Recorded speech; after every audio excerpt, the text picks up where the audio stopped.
Ok, bueno, pues el tema que vamos a revisar el día de hoy es el texto icónico verbal. Como lo repito, es uno de los 4 tipos de textos que van a venir en su examen Ceneval a nivel bachillerato. Ya estamos en la recta final de este curso en lo que respecta a comunicación y en lo que respecta al examen de habilidad verbal, porque acuérdense que en comunicación son 2 exámenes, de lectura, de comprensión lectora y el examen de redacción o de habilidad de la expresión escrita y argumentativa, lo que es el ensayo. Entonces, en lo que respecta a lectura, este es el tercer tipo de texto que te viene en tu examen, el texto icónico verbal, y para nosotros es el tema 7, revisado hasta el día de hoy, ¿sí? Para los que llevan el control de sus apuntes. Y bien, pues, ¿qué es un texto icónico verbal? Un icono es un signo que representa un objeto o una idea con los que guarda una relación de identidad o semejanza formal. Otra vez, ¿qué es qué es un texto icónico? Para poder entender qué es un texto icónico, vamos a definir lo que es un icono. Entonces, un icono es un signo o cualquier tipo de representación gráfica de un objeto o de una idea que guarda relación de identidad o semejanza. Vamos a, vamos a entenderlo de mejor manera con el siguiente ejemplo. Ajá. Los iconos pueden ser, específicamente me voy a referir a los que pudieran venirte en el examen, ¿sí? Porque hay muchísimos iconos. Vamos a entender un icono como una imagen, como una caricatura, como un símbolo, como un dibujo, como una señal, incluso un color o una fotografía. Todos estos son representaciones gráficas que nos comunican un mensaje, que nos representan un objeto o que nos comparten una idea. Ajá. Específicamente en el examen Ceneval hay 2 de las cuales son más frecuentes que vengan, más posiblemente. La caricatura periodística, ¿sí? Y la fotografía. Suelen ser los 2 recursos icónicos que más frecuentemente vienen. Aquí tenemos un ejemplo, ¿sí? Tenemos una caricatura. Dice, me pidió perdón Peña Nieto a mí López Obrador. Y están con estos documentos representativos de una situación política y el tema es un tema político, ¿sí? Aquí de una vez lo señalo antes de pasar a la siguiente diapositiva. El tema o el contenido del texto icónico verbal, en este caso el icónico, puede pertenecer a cualquier campo de la ciencia, aunque específicamente generalmente son de tema político, de tema económico, de tema sociológico, de tema ecológico o inclusive de tema moral o ético. Ujú. Suelen ser más que de ciencias formales o ciencias exactas, aquí vamos más bien a las ciencias humanas. Ajá, o el contenido es de en este tipo de área. ¿Ok? Muy bien. Entonces, es importante que tú identifiques, así como en el texto científico, que tú identifiques a qué área se está refiriendo la temática del texto icónico. Entonces, cuando me refiero a texto icónico, me refiero a esto, ¿sí? En este caso, una caricatura, pero puede ser cualquiera de estos otros iconos también. Ahora, en el examen Ceneval de bachillerato específicamente, este texto se le vincula directamente junto con un texto argumentativo. En este caso, en el examen te va a venir un texto icónico verbal, pero combinado con un texto argumentativo al mismo tiempo o con el mismo tema. Y las preguntas vienen enfocadas en ambos textos, en un icónico que apoya el contenido del texto argumentativo. Por eso se le conoce como texto icónico verbal. Nosotros la siguiente clase vamos a estar analizando el texto argumentativo para poder entender esta relación de las que les comento, ¿sí? Pero por separado es importante analizar los recursos a los que se refiere el autor cuando utiliza cualquier tipo de iconografía.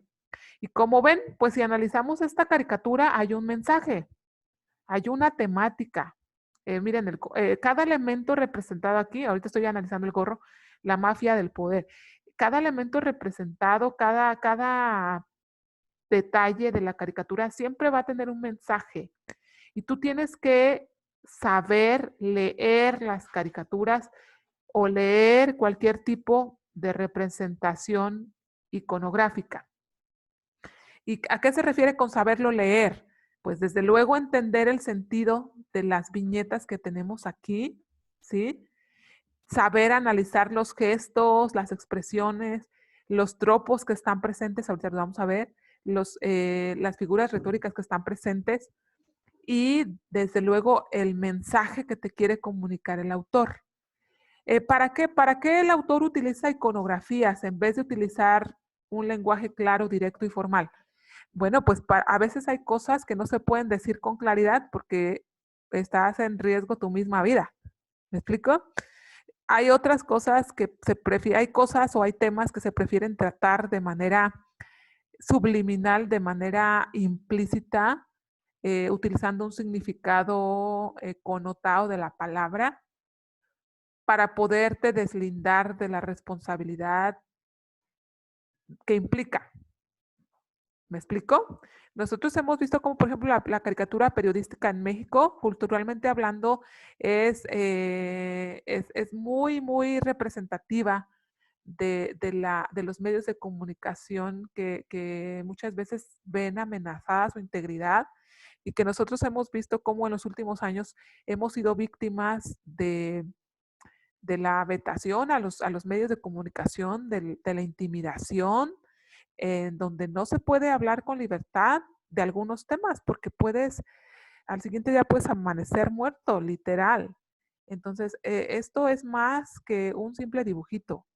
Es arte, pero es un arte muy intencionado, es un arte muy pensado, es un arte que pues de entrada no cualquiera lo puede hacer, pero que ha sido una arma para expresar un poco más de aquello que está permitido precisamente por la mafia del poder, que lo sabemos y que es un hecho que no lo podemos negar, ¿verdad?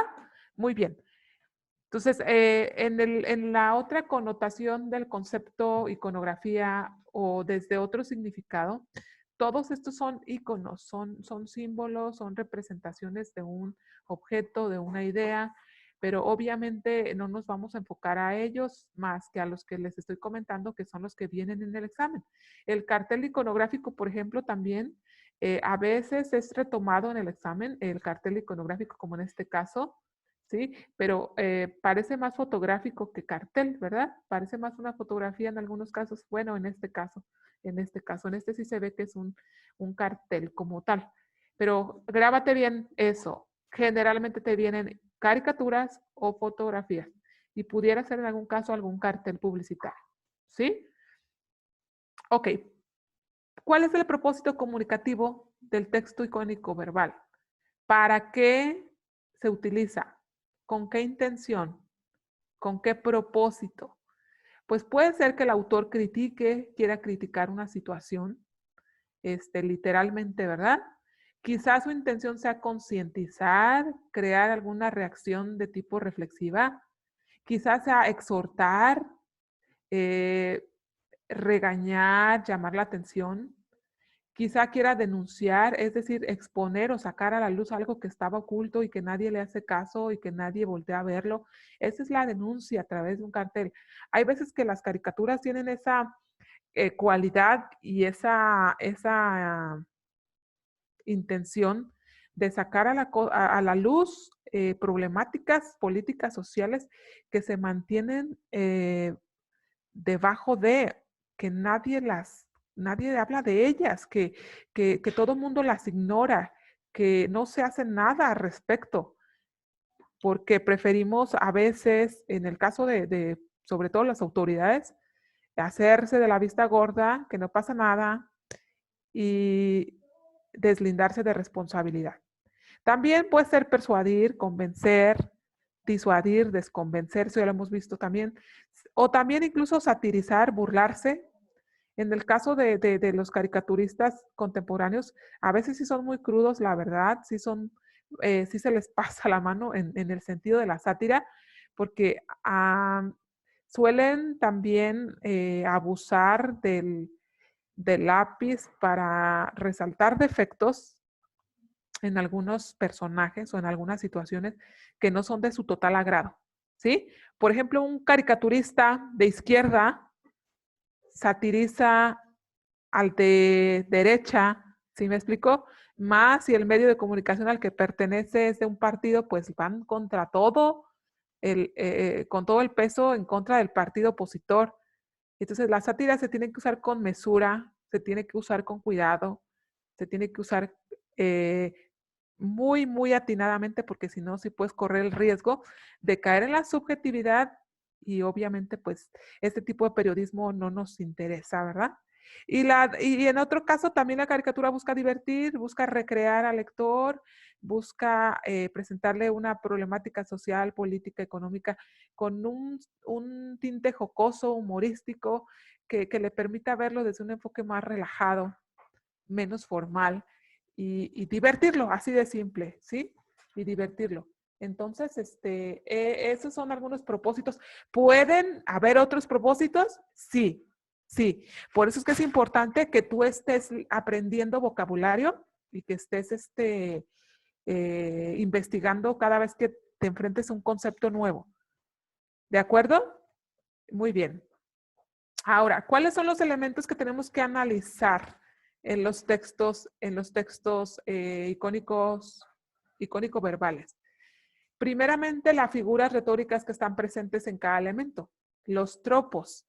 Como lo pudimos analizar en la caricatura de principio, ahí vemos que el principal tropo que está más presente y más común, voy a regresarme aquí un poco, es la exageración. La caricatura suele, desde luego y a simple vista, representar una realidad distorsionada, una realidad exagerada, una realidad hipertextualizada por los ojos y los lentes de este autor que ve de forma exagerada, ¿sí? Aquí no hay rasgos tan exagerados como en otros casos, pero por ejemplo la nariz está exagerada, la simple expresión de los pies, miren el cabello, desde luego que es en sí misma, la caricatura es una distorsión y una exageración. La caricatura distorsiona la realidad, la aumenta, la recrea, la reinventa, ¿sí? Pero vas a encontrar otro tipo de tropos, perdón. Puede haber metáforas, puede haber onomatopeyas, puede haber personificaciones, puede haber imágenes, y eso tú ya lo viste en la clase pasada. Por eso es que les comentaba que era tan importante ver el tema de la clase pasada para entender el de hoy, porque nosotros ya vimos los tropos a profundidad, ¿sí? Y bueno, tú los tienes que saber aplicar en textos verbales, pero también en textos icónicos, donde hay una exageración, donde hay una comparación, donde se le está dando vida a algo que no tiene vida, es una personificación y todos esos recursos que ya analizamos la clase pasada.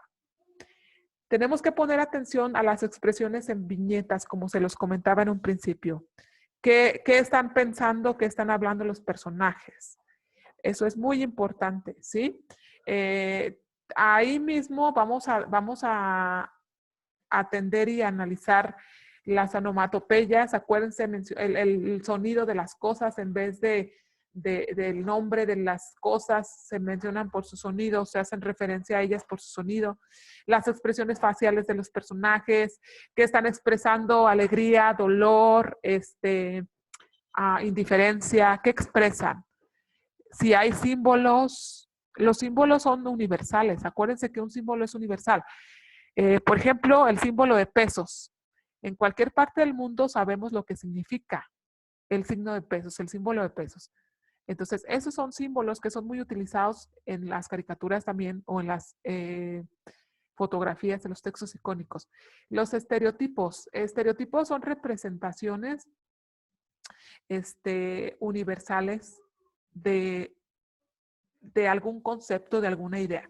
Por ejemplo, cuando nos referimos a un estereotipo, generalmente son imágenes que tienen un significado universal, pero representativo o perteneciente a cierta cultura y a cierto tiempo y espacio.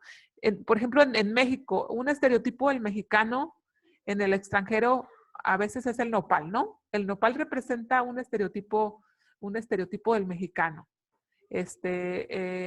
Otro estereotipo, un estereotipo del régimen islámico. Ah, ok, un terrorista, es un estereotipo del régimen, ¿sí?